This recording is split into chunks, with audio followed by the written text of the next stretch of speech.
ऐसा हुआ है कि किसी पास्ट के एक्सपीरियंस को या कन्वर्सेशन को तुमने अपने दिमाग में हज़ार बार रिप्ले करके चलाया हो और वहाँ पे अपने आप को जस्टिफाई करने की कोशिश की हो कि मैं वहाँ गलत नहीं था या नहीं थी। कभी फ्यूचर की टेंशन्स को लेकर के, कभी उस इंसान के नैरेटिव के बारे में कि वो मेरे बारे में क्या सोचता होगा, अगर ऐसा हो गया तो क्या, अगर वैसा हो गया तो क्या। हर एक्शन से पहले बहुत ज़्यादा एनालिसिस करना और फिर ओवर थिंकिंग में फंसे रह जाना। अगर ये सारी चीज़ें तुम फेस करते हो ना, then you are an overthinker. और अगर तुम एक ओवर थिंकर हो then this video is for you, क्योंकि इस वीडियो के एंड तक आई प्रॉमिस यू कि तुम ओवर थिंकिंग करना छोड़ दोगे अगर तुमने वो स्टेप्स अपनाए जो मैं तुम्हें बताने वाली हूँ आज। Over thinking is nothing but thinking more than what is necessary. जब तुम ज़रूरत से ज़्यादा सोचने लगते हो किसी चीज़ के बारे में और उसकी वजह से जब तुम वो डिसीजन सही से नहीं ले पाते हो तो तुम ओवर थिंकिंग कर रहे हो। ओवर थिंकिंग के कई सारे नेगेटिव कंसिक्वेंसेस हमें देखने को मिलते हैं, जैसे कि नींद ना आना, बहुत ज़्यादा थकावट महसूस होना, एंजाइटी होना, डिप्रेशन होना।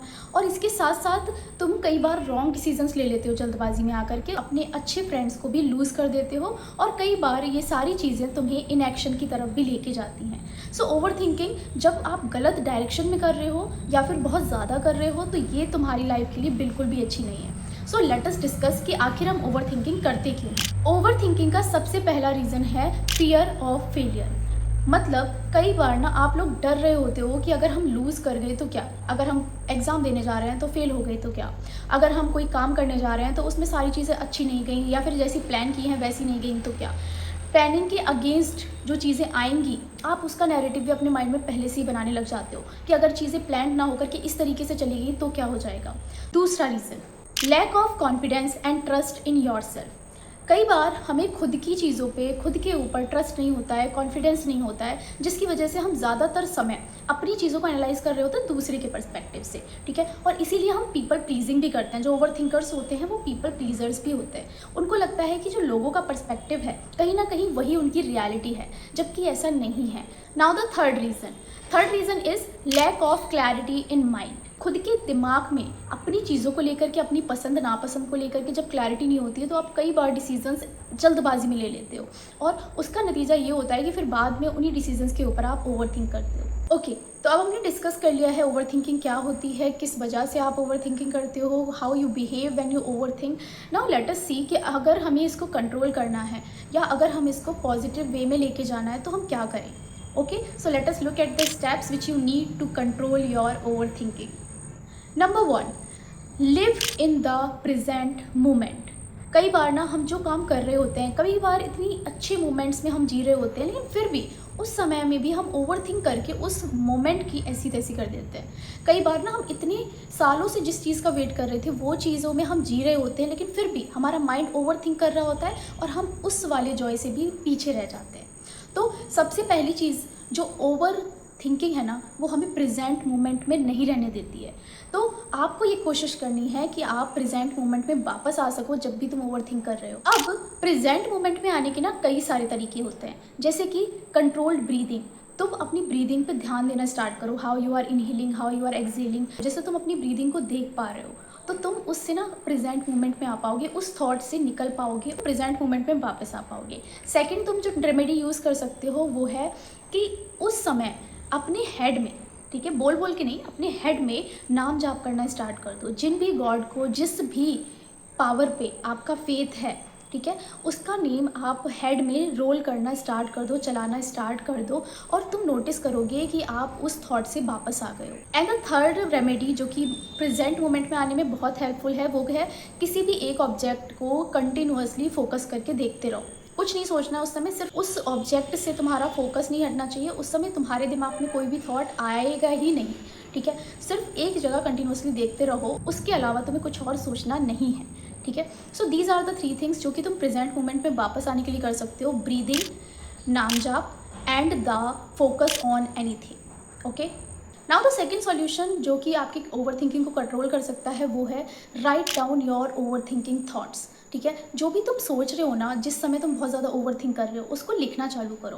पता है कई बार दिमाग में हमारी जो चीज़ें चल रही होती है, हमें हैवीनेस फील होती है कि हम इतना सारा लोड लेकर के, एक्चुअल में ये चीज़ें बहुत बड़ी हैं क्योंकि मैं सोच रहा हूँ इनके बारे में तो ये सच में मैटर करती होंगी। लेकिन जब तुम उसे पेपर पर लिखोगे, ठीक है, पेपर पर लिखने के बाद तुम्हें पता चलता है कि आधी चीज़ें इसमें से रियल ही नहीं है, आधी चीज़ें इसमें से रियलिटी है ही नहीं, वो सिर्फ मेरे अजम्पशंस हैं, मैं सिर्फ मान के चल रहा हूँ। ठीक है, तो पहले तो सारे के सारे थॉट्स को लिखना चालू करो, उसके बाद उनको सेपरेट करो, इसमें से रियलिटी क्या है और कौन सी चीज़ें हैं जो अनरियल हैं। अब दो चीज़ों के बारे में तुम ओवरथिंक कर सकते हो, एक तो जो चीज़ें हो चुकी हैं उसके बारे में ओवरथिंक कर रहे हो, तो टेल योरसेल्फ कि ये चीज़ें हो चुकी हैं और जितना मैं इस बात को तवज्जो दे रहा हूँ, ठीक है, इस इंसिडेंस को दे रहा हूँ, शायद वो उतना ज़्यादा मैटर अब करता ही नहीं है, वो हो चुका है ऑलरेडी। और जो मैं अनरियल बातों पे सोच रहा हूँ वो तो अभी हुई भी नहीं है, तो मैं इतना ज़्यादा निगेटिव सोच ही क्यों रहा हूँ। ठीक है, तो पहले तो लिखो उसको, उसके बाद क्वेश्चनिंग करो कि क्या ये सारी चीज़ें जो मैं सोच रहा हूँ या सोच रही हूँ, तो क्या ये रेलिवेंट हैं उन अजम्पशंस को जो तुम अपने दिमाग में बना के बैठे हो और जो तुम्हें बहुत ज़्यादा स्ट्रेस्ड फील करा रहे हैं। उन अजम्पशंस को रीफ्रेम करो। ठीक है, अगर तुम सोच के बैठे हुए थे कि मेरे से ये पास्ट में नहीं हो पाया तो मैं एक फेलियर हूँ, तो उसको क्वेश्चन करो कि मैं फेलियर क्यों हूँ, क्या कर दिया मैंने ऐसा, उसका क्वेश्चन का आंसर ढूंढो। ठीक है, अगर उसका आंसर है कि हाँ शायद मैं इस एक्टिविटी में ही अच्छा नहीं था, देन आस्क योरसेल्फ तो फिर तू किस में अच्छा है। ठीक है, उसको रिफ्रेम करो, उसको रियलिटी के साथ जोड़ो कि मेरे में क्या क्या चीज़ें हैं जो अच्छी भी हैं। ठीक है, तो ये चीज़ें आपको करनी है, write them down, question them and reframe them. Now the next solution. कई बार आपकी ओवरथिंकिंग जो है वो किसी की रिजल्ट के बारे में होती है कि आपने कोई एक्शन लिया है या कोई एग्ज़ाम दिया है या कोई काम किया है तो उसका रिजल्ट पॉजिटिव नहीं आया तो क्या। ठीक है, तो रिजल्ट को लेकर के जो टेंशन होती है, फिर उसके कंसिक्वेंसेस क्या होंगे अगर वो नेगेटिव आया, तो आप उस लूप में फंस के भी कई बार ओवरथिंक करते हो। इससे बचने के लिए आई विल रिकमेंड यू कि आप जर्नलिंग स्टार्ट करो।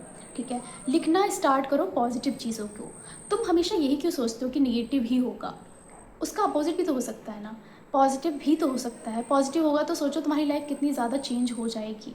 सो जर्नलिंग करो, पॉजिटिव अफर्मेशन, पॉजिटिव चीज़ें लिखना स्टार्ट करो, वो रियलिटी लिखना स्टार्ट करो जो तुम एक्चुअल में चाहते हो। ठीक है, एंड सेकेंड थिंग, मेडिटेशन करना स्टार्ट करो। और किसी भी जिस भी पावर पे तुम्हें बहुत ज़्यादा विश्वास है, ठीक है, वो कृष्ण जी हो सकते हैं, राधा रानी हो सकती हैं, वो कोई भी भगवान जी हो सकते हैं।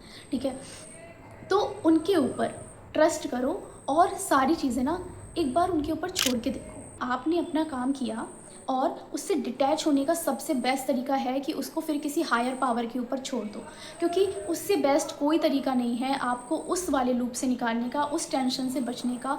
यही एक तरीका है कि आप बिलीव करो एक हायर सेल्फ पे एंड बिलीव इट कि जो भी तुम्हारे साथ होगा ना वो तुम्हारे भले के लिए होगा। ठीक है, तो ये सारी चीज़ें करो, journaling, meditation, faith on God, believe on God and try to detach yourself from the results and from the outcomes. जो नेक्स्ट सॉल्यूशन है वो आपको बहुत छोटा सा लग सकता है but it actually impact your overthinking pattern. कई बार ना हमारे बाहर का जो इन्वायरमेंट होता है, जो आउटर रियलिटी होती है, वो जो हम देख रहे होते हैं, ठीक है, तो बहुत ज़्यादा क्योटिक होती है, बहुत ज़्यादा लोग भी आसपास जो हैं वो शोर शराबे वाले ऐसे होते हैं। तो अपने आप को उस सराउंडिंग से थोड़े टाइम के लिए जब आप ओवरथिंक कर रहे हो उस वहाँ से निकाल लाओ। ठीक है, और इसके साथ साथ try to make your place clean, organized and looking beautiful. ठीक है, if not too much beautiful तो कम से कम वो ऑर्गेनाइज तो लगना ही चाहिए। ठीक है, जैसे कि आपका रूम है, आपकी स्टडी टेबल है, आपका बेड है, अगर वो सारी चीज़ें बिखरी सी हैं, ठीक है, सारी की सारी चीज़ें जो खाली ग्लास हैं, बॉटल्स हैं, खाने जो आपने खाना खाया था लास्ट टाइम, वो सारी चीज़ें आपके आसपास रखी हुई हैं, तो वो सिर्फ तुम्हें उस ओवर थिंकिंग वाले लूप में फंसाए रखेगा, क्योंकि तुमको दिख रहा है कि मेरे अंदर भी खचड़ा चल रहा है और यहाँ बाहर भी सब कुछ मैस की तरह फैला हुआ है। ठीक है, तो अपने आसपास की जो सराउंडिंग है उसको क्लीन करो, ऑर्गेनाइज रखो, क्योंकि वो कई हद तक तुम्हारे इंटरनल जो माइंडसेट है उसको बहुत इम्पैक्ट करती है। अपने बेड को बना के रखो, टेबल को ऑर्गेनाइज्ड रखो, सारी नोट्स या जो भी चीज़ें हैं आपके लाइफ में जो आप डेली बेसिस पे काम करते हो उस जगह को ऑर्गेनाइज रखो, क्योंकि ये सारी चीज़ें आपको कम से कम ओवर थिंकिंग करने पे डेफिनेटली बहुत हेल्प करेंगी। Now the next solution.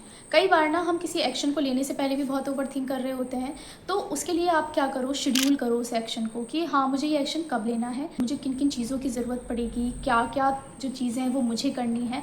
हर एक चीज़ को लिख करके करना स्टार्ट करो, क्योंकि जब तक तुम्हें ये लगेगा कि मुझे ये काम करना है, अगर आपको टाइम नहीं फ्रेम कर रहे हो, उसके लिए एक्शन नहीं ले रहे हो, तो तुम ना नहीं कर पाओगे उस काम को।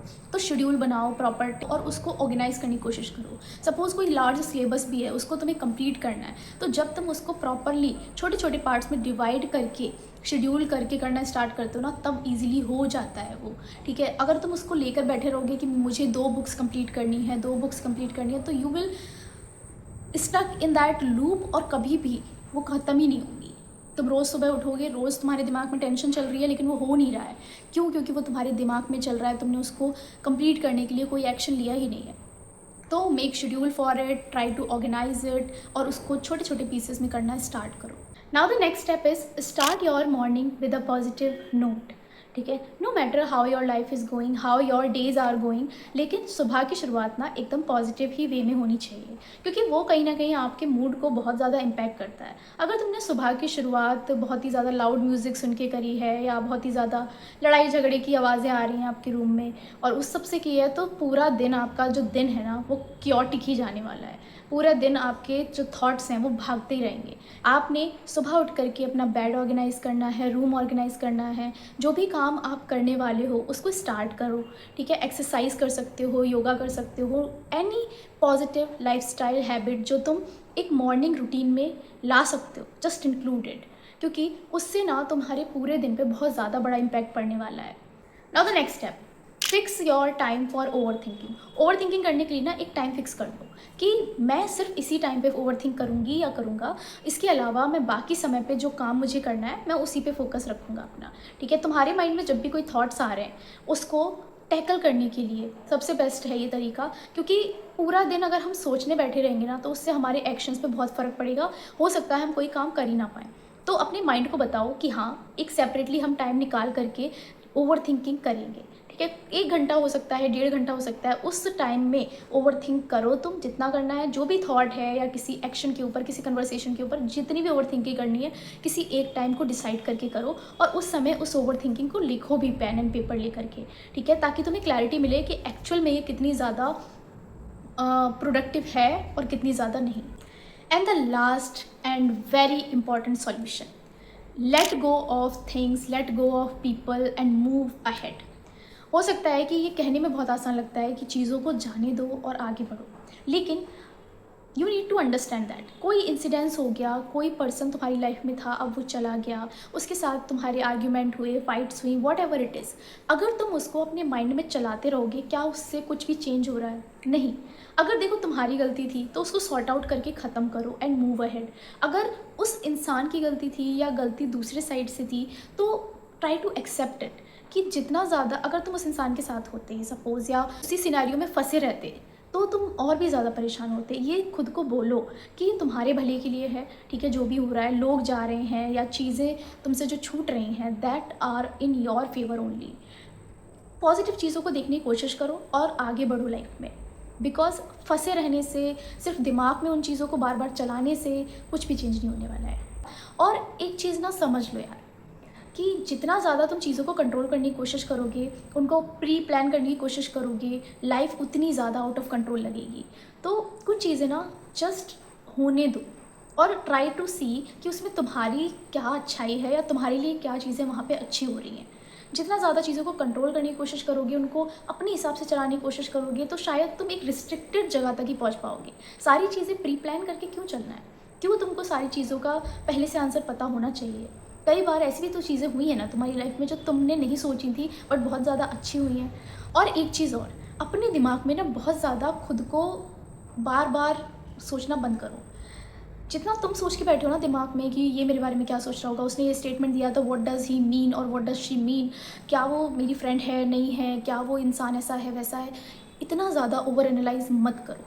इतना ज़्यादा वो लोग शायद तुम्हारे बारे में सोच भी नहीं रहे जितना तुम अपने दिमाग में लेकर के बैठे हुए हो। Try to see it in that way कि क्या जो तुमने किसी से चीज़ें कह दी, क्या तुम्हारे लिए वो मैटर करती हैं? नहीं ना। तो लोग भी, सबके दिमाग में ना अपनी स्टोरीज चल रही हैं, कोई भी तुमको लेकर के इतना नहीं सोच रहा है जितना तुम दिमाग में बैठा के सोच रहे हो। Try to be in reality. जो तुम दिमाग में लेके चल रहे हो वो रियलिटी से बहुत दूर है।